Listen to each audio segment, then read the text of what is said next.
Have you ever trusted someone so much that you would have given them your last breath? I did. His name was Derek. We grew up together on the same dirty street, ate from the same broken plate, dreamed the same big dream. We built a logistics company from nothing. Our first office was a leaking garage. Our first truck was a rusty van held together by tape and hope. I was the quiet one. The builder. The one who stayed up at 3 in the morning checking numbers. Derek was the talker. The charmer. The one who could sell ice to a polar bear. My wife, Sophie, warned me. She said, "That man has hungry eyes." But I laughed. I called her paranoid. I was the fool. Let me take you to the night it all broke. Last year, we finally hit the big time. A major contract. Millions of dollars. Derek handled the investors. I handled the operations. We were supposed to sign the final papers at a gala event downtown. 500 people. Cameras. Champagne. I remember fixing my tie in the mirror. My daughter Lily had drawn me a picture of a superhero. She said, "Daddy, you are my hero." I pinned that drawing inside my jacket pocket, right over my heart. I walked into that ballroom feeling like a king. Derek was already there, laughing with the investors. He saw me, raised his glass, and smiled. But you know what? That smile didn't reach his eyes. His eyes were cold, like a snake watching a mouse. He called me to the stage. He put his arm around my shoulder. And then he pulled the knife out. He said, "I want to thank my partner, my former partner." The room went silent. I thought it was a joke. I laughed. Nobody else laughed. Derek pulled out a document.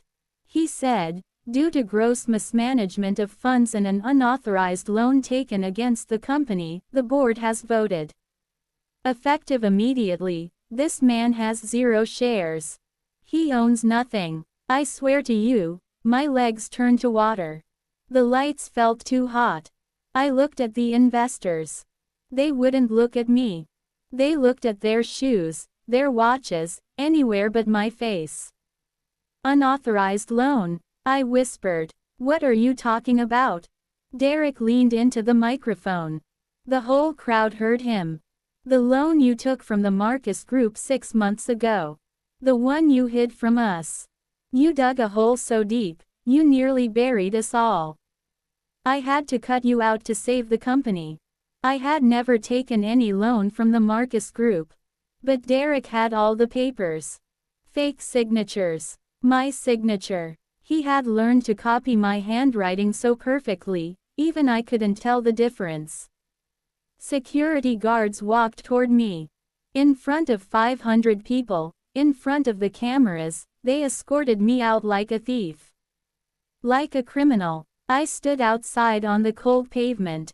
My phone started ringing. Sophie was crying. The bank just locked our cards. We're being evicted. What did you do? I couldn't speak. I just looked up at the bright windows of the ballroom. I saw Derek's shadow. He was dancing, celebrating. He had not just broken my business. He had burned my life to the ground. Question for you. Have you ever been stabbed in the back by someone you called family? Pause for a second. Think about that feeling. Because what I did next will shock you. 3 days. That's all it took for Derek to erase my life. He sent an email to everyone saying I was under investigation. My own secretary wouldn't look at me. The locks on my own warehouse were changed. The bank took my house. We moved into my old rusty van. Me, Sophie, and our 7-year-old daughter Lily. For 2 weeks, we slept in parking lots. Sophie didn't complain once. That hurt worse than if she had screamed. She just held my hand in the dark and said, "I know you. I know you didn't do this." One night, Lily asked, "Daddy, why are we poor now?" I couldn't answer. I tried. Lawyers. They wanted $200,000. I had $47 in my pocket. I tried the police. A kind detective said, "Bring us a confession or a witness. Otherwise, it's a civil matter." A confession. Derek was on a yacht. New penthouse. New girlfriend. He posted a picture with the caption, "Some people are meant to lead. Some are meant to be left behind." I read that line 50 times. And something inside me froze. Not anger. Not hot rage. Something cold. Something calculated. I realized that night that Derek was not just a betrayer. He was a bully. And bullies have one weakness. They never think the quiet mouse will bite back. Question. What would you do if the system failed you?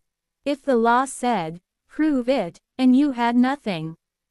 Would you give up? Or would you become a ghost? I decided right then, I wouldn't fight fair. Because fair died the night Derek smiled at me on that stage.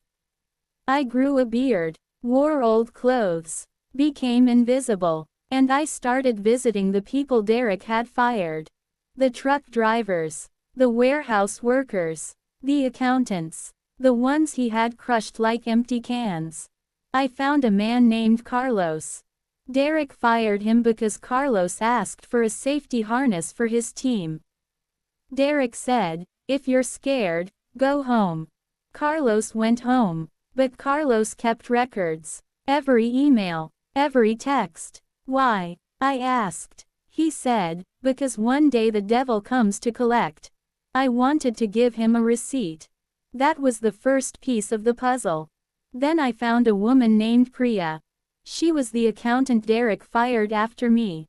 Priya was smart. Too smart for Derek. She told me, "Derek didn't just forge your signature.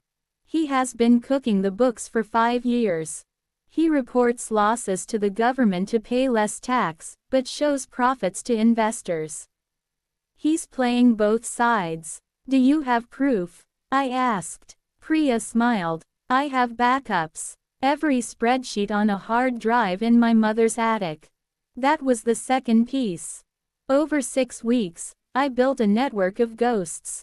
People who had been crushed by Derek's ambition. I didn't promise them money. I promised them truth. But Derek had spies everywhere. He found out. 3 days before his big charity gala, my phone rang. It was Derek. "Buddy, I heard you've been visiting old friends." "Carlos." "Priya, you think a few angry workers can hurt me? I own the media. I own the judges. I own the police." My blood went cold. Then he said the words that broke me again.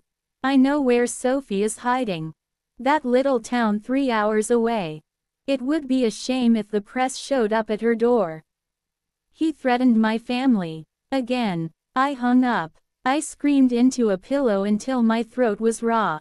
I wanted to drive to his penthouse. I wanted to break his face. Question. Have you ever been so angry that you almost destroyed yourself? That feeling right there. It's a trap. Because that's exactly what Derek wanted. He wanted me to act crazy. Then he would call the police. Then his story would be perfect. See? He's unstable. I am the victim. So I didn't punch. I didn't scream. I sat on the floor of my small rented room. The evidence folder in front of me. It was good, but not enough. Derek had scared my witnesses. Carlos wouldn't testify. Priya was hiding. I needed something bigger. Something public. Something he couldn't deny. That's when I remembered the cameras. Derek was planning a huge charity gala. Live on 3 news channels. He was going to accept Humanitarian of the Year. Can you believe it? The man who fired a pregnant woman for asking for maternity leave was now a hero. The man who stole my company was now being called the people's CEO. I decided that stage would become his courtroom. But not the way you think. I didn't just want to yell at him. I wanted the whole world to see his face when the truth hit. I called an old investor. "Mr. Harrison, The only one who didn't look away when I was dragged out of that first gala. I said, I need access to the video feed. The big screens behind Derek. I need 60 seconds. He said, that's impossible. The network controls the feed. I said, then we hack it. He was quiet for a long time. Then he said, I know a guy. But if this fails, we both go to prison. I'm already in prison, I said. Derek built it. I'm just trying to break the wall. That night, I met the guy. A young hacker named Leo. Dirty fingernails. Bright eyes. He didn't care about justice.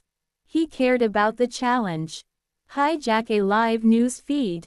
He said, smiling. That's illegal. That's dangerous. That's awesome. I'm in. Leo explained the plan. We wouldn't hack the news station. That was too hard. We would hack the venue's Wi-Fi. The internal screens were connected to a local server. If Leo could get into that server, he could play any video he wanted on the big screens for about 60 seconds before the technicians shut it down. 60 seconds. That was all I needed. I had Priya create a video. Not a boring document. A short, sharp, devastating slideshow. Bank records. Fake signatures. Emails where Derek called his employees useless cattle. And at the end of the video, a voice recording. You see, years ago, when we were friends, Derek used to brag about his schemes. He thought he was untouchable. One night, drunk, he told me exactly how he would steal a company if he ever wanted to. I recorded it, not because I planned this, but because I always had a bad feeling. A deep, quiet instinct. I kept that recording for 7 years. Hidden in an old email account Derek didn't know about. Now, that recording would be played on national television.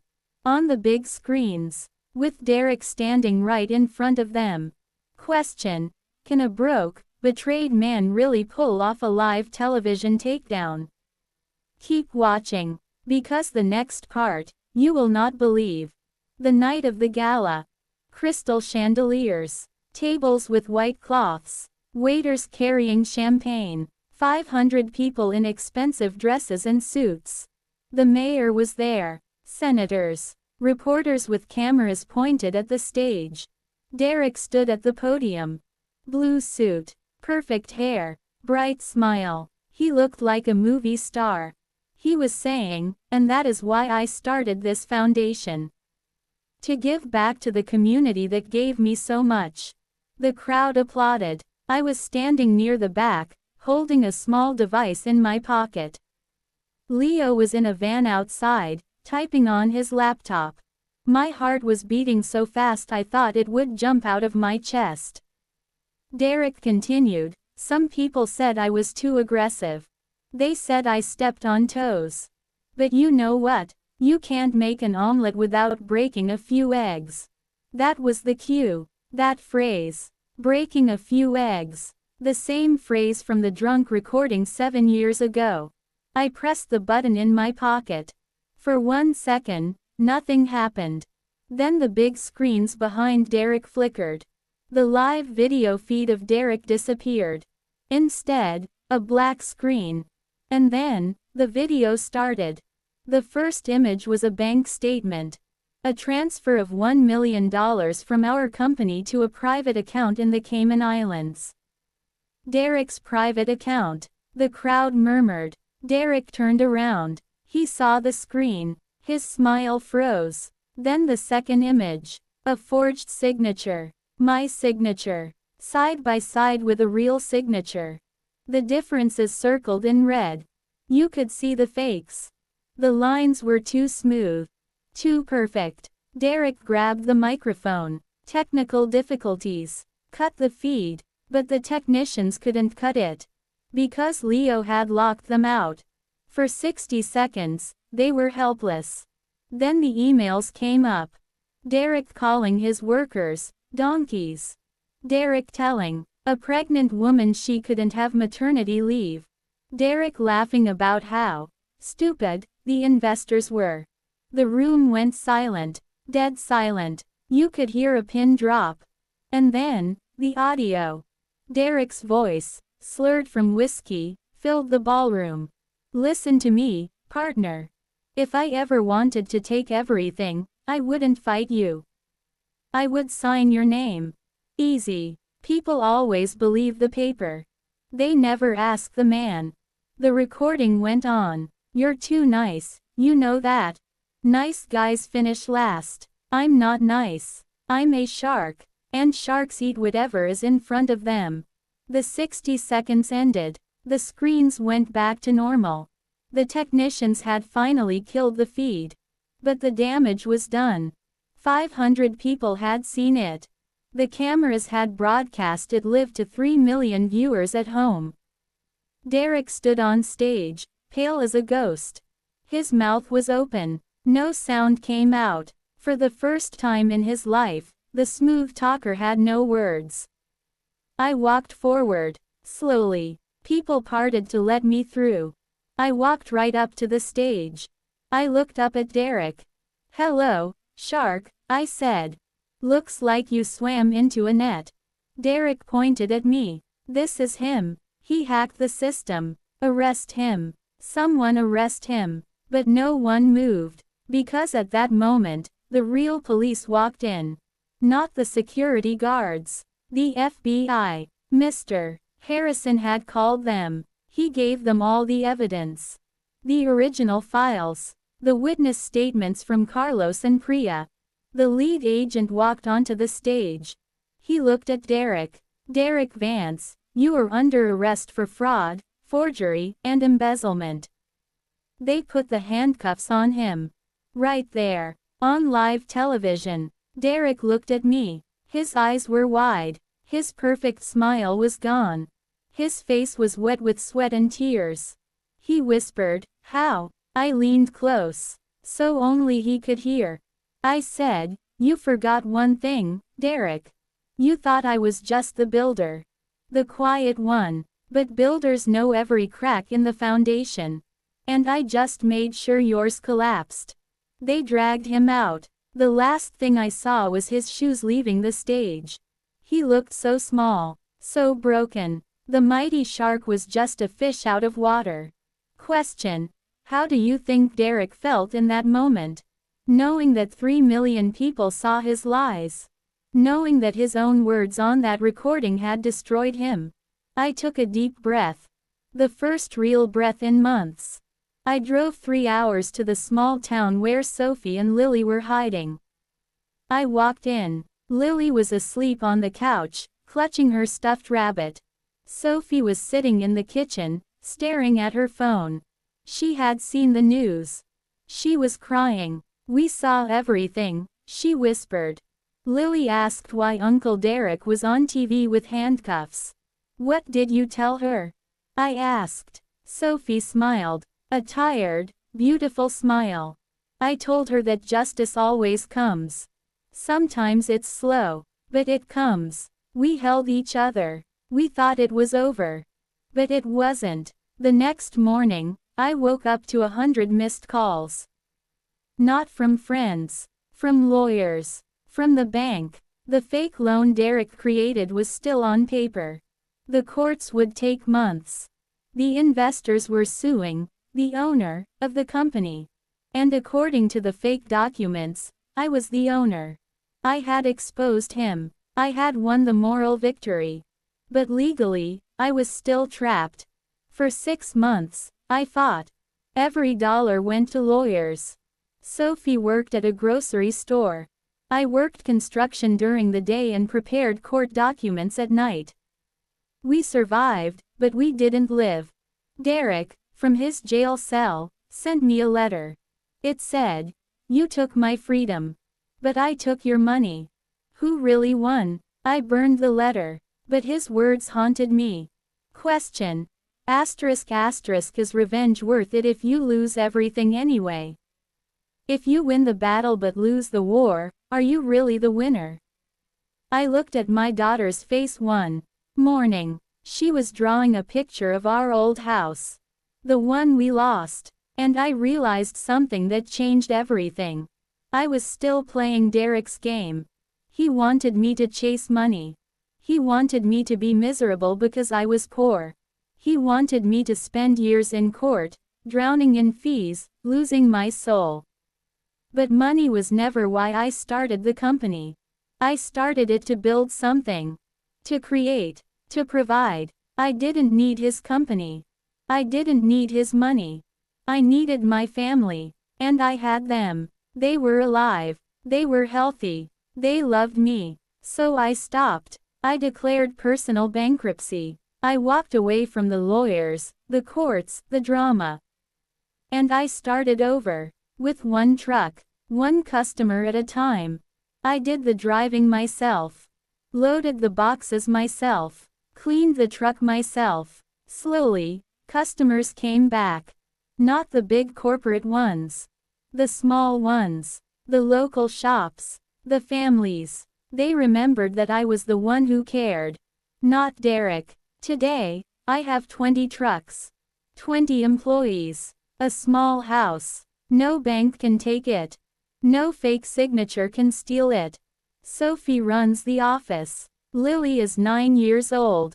She draws pictures of trucks now instead of superheroes. She says, "Daddy, you are still a hero. You just drive slower now." And Derek, he's in federal prison. 7 years. But that's not the part that left him speechless. 6 months ago, I went to visit him. Not to gloat, not to hurt him. I went because I needed to close a door in my heart.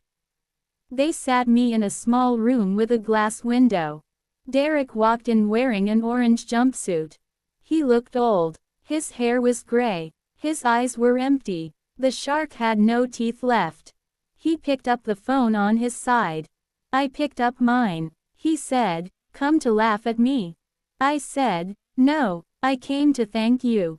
He blinked. "Thank me? Are you crazy?" I shook my head. "You broke me. You took everything. And because of that, I learned who I really am. I'm not a CEO. I'm not a rich man. I'm a builder, a father, a husband. You tried to destroy me, Derek. But you just set me free." Derek stared at me. His mouth opened, then closed, then opened again. No words came out. I stood up. "I forgive you," I said. "Not because you deserve it, but because I deserve peace." I hung up the phone. I walked out of the prison. I didn't look back. Final question for you. Who is really free? The man in the cage, wearing an orange jumpsuit, with no friends, no trust, no love? Or the man who walked out smiling, with a wife who held his hand in a broken van, a daughter who thinks he's a hero, and employees who smile when he walks in the room? Betrayal hurts. It burns. It makes you want to scream and break things. And yes, sometimes you have to fight back. You have to expose the liar. You have to stand up for yourself. But don't let revenge become your master. Don't spend years in the dark, chasing a ghost. Take your lick, cry your tears, and then build something new. Something stronger. Something they cannot touch. Because the best revenge is not destroying the other person. The best revenge is becoming so whole, so peaceful, so successful that their betrayal becomes just a small chapter in your long, beautiful story. Derek is in a cage. His money is gone. His name is mud. His friends are gone. He will get out one day, but he will have nothing.